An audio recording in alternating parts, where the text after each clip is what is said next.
Bonjour à tous, j'espère que vous allez bien. Bon, ça va.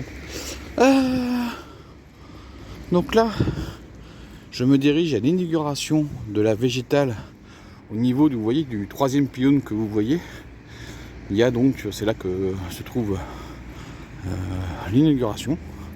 En fait, c'est le petit bout qui est ici, là, parce qu'on est dans la végétale, mais on a le dernier maillon, on va dire, qui va être inauguré aujourd'hui, même si les aménagements ne sont pas terminés, parce que vous voyez en face, il y a la future station des téléphériques urbains. Donc il y aura tous les aménagements des espaces verts autour, font partie de la végétale, ça sera aménagé l'an prochain. Mais on peut pratiquer sur la totalité du parcours maintenant, de Créteil jusqu'à Centeny-Sermon, on peut faire les 17 km. Voilà. Et les 3 derniers kilomètres qui restent, parce que la végétale fait 20 km, mais les 3 derniers kilomètres, c'est l'antenne qui permet de partir de Vicrène pour rejoindre via Marolles le bois Notre-Dame. Voilà, allez, je me rends à l'inauguration. Et vous voyez, les chantiers avancent vraiment bien en face. Voilà le maillon qui est inauguré, c'est-à-dire d'ici jusqu'à peu près là. Sachant qu'il reste encore tout l'aménagement autour de la zone du téléphérique.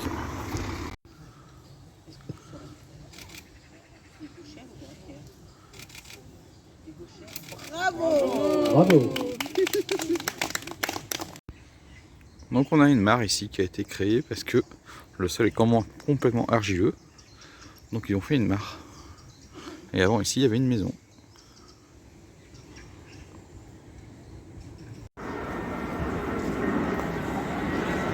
Et oui, comme je vous ai dit, on est sous le pôle aérien d'Orly.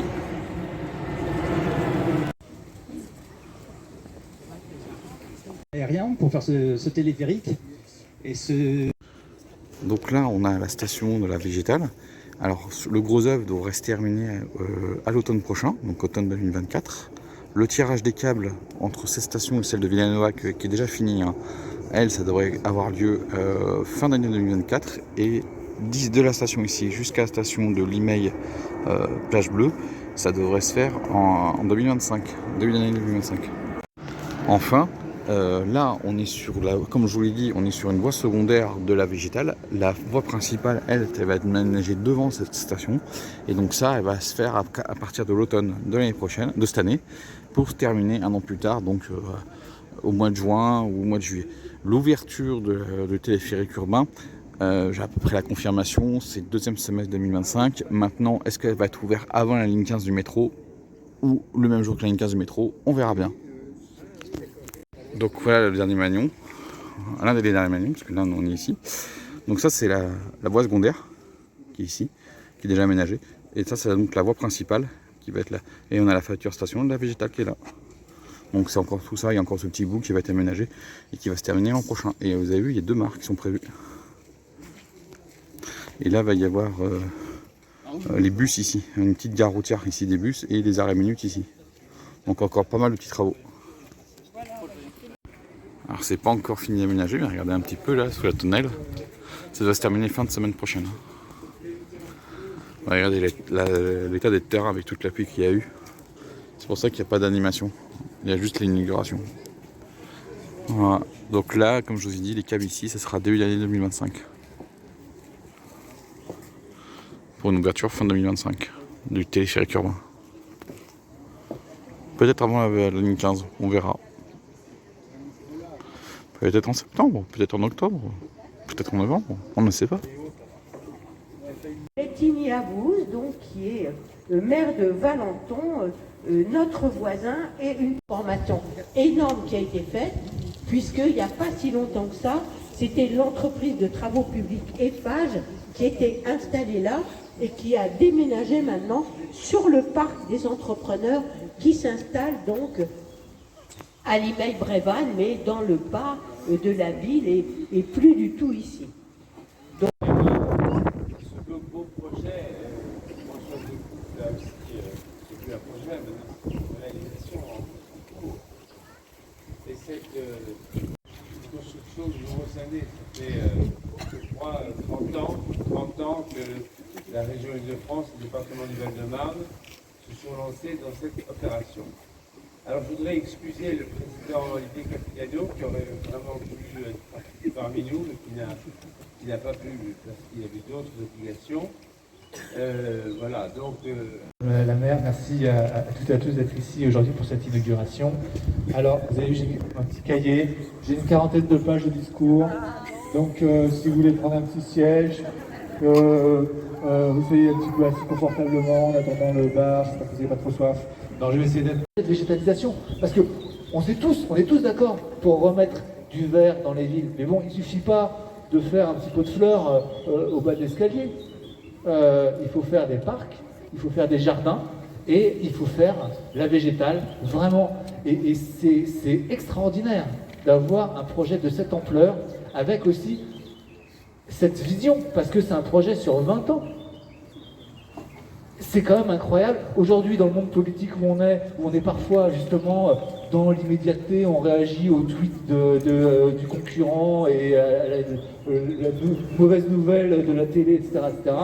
Donc on est dans l'immédiat, et là on a un projet qui a été construit, qui a été anticipé, qui a été pensé sur 20 ans, ce qui est à l'échelle du monde politique immense. Et pour cette raison, parce que c'est un projet extraordinaire dans sa vision, dans son ampleur, je voudrais vraiment féliciter Madame la maire, Madame Legouf, qui a porté ce projet depuis le début.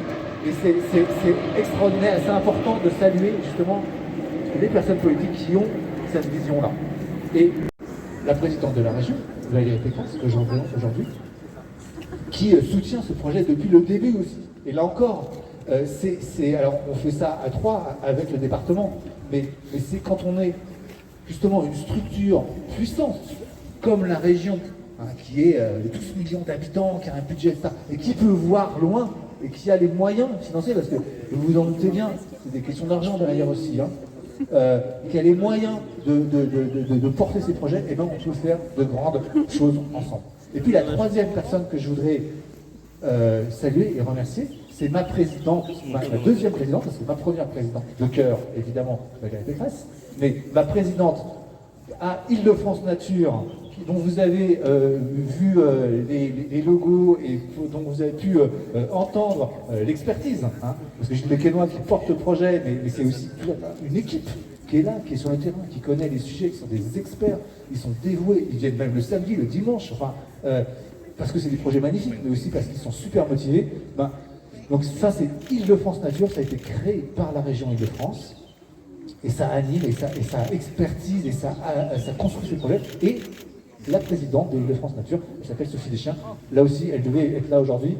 Malheureusement, elle avait plein de mariages à célébrer dans sa mairie, c'était la seule, elle ne pouvait pas, etc. Elle m'a dit, oh là Olivier, je suis tellement déçu, parce qu'elle voulait venir ici, mais voilà.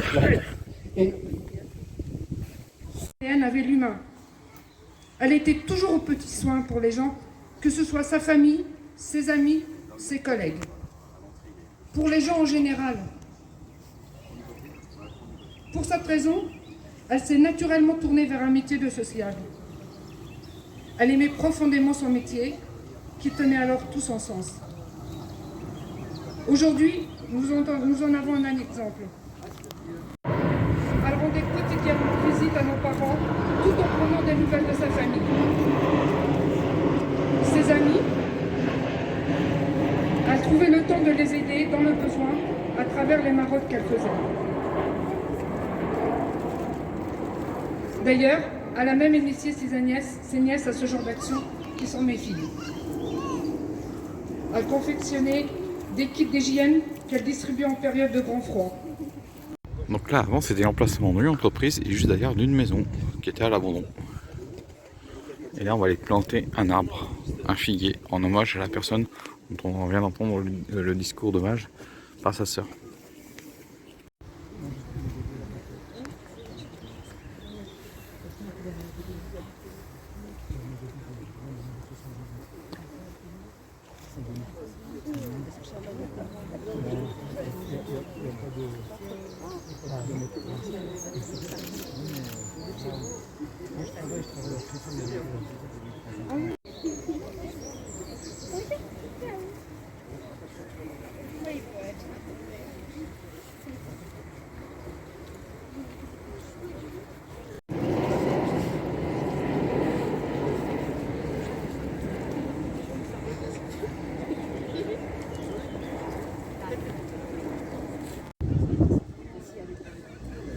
voyez passer. Ça me surprend. Donc voilà, le figuier qui a été mis en place, c'est en honneur de Latifa Maza, qui avait mis en place les marchés pour en fait, l'aménagement que vous voyez ici.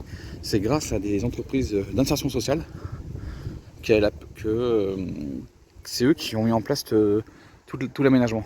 Et Latifa avait participé, puisque c'était la chef de file, pour mettre en place tous ces contrats. Malheureusement, elle est décédée juste avant le début des travaux. Donc c'est pour ça qu'on lui rend hommage.